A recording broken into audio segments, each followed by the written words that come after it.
Hi, and thanks for joining me today. I had a conversation recently with a learning leader at an organization who is being pushed to show their ROI, the return on investment. Now, granted, in the last couple of years, they've added a new LMS, they've added designers to the team, so management wanted to know if the expenses were paying off.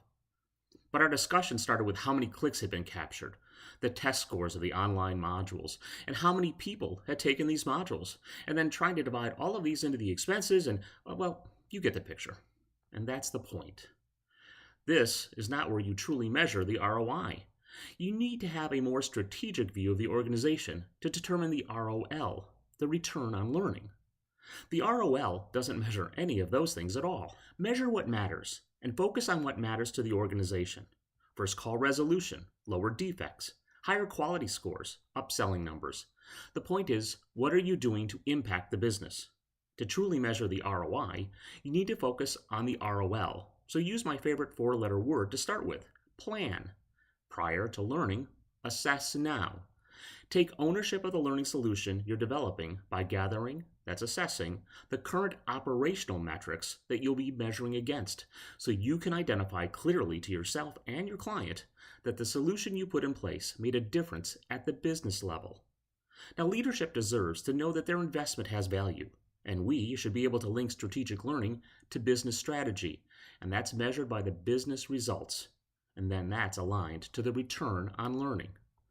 So here's an example. A client wanted to reduce workplace injuries from their average of 6 a month.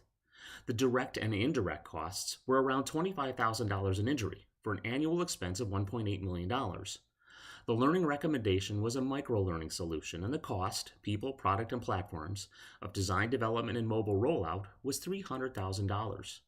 Now, over the 12 months after the learning solution was implemented, the number of injuries dropped to an average of 2 a month, and that was an annual cost of $600,000. So the overall return on the learning was $900,000. Now, leadership will hear that we reduce costs, and more importantly, we kept 48 people safer this year, and this has a greater impact than hearing that we had 200,000 clicks and an average score of 87.3 on an e-learning module. The ROI is measured by the ROL. If you'd like to learn more about measuring the return on your learning efforts and how to use learning as a strategic business tool, send me an email, give me a call, and let's talk. Thanks for joining and have a great day.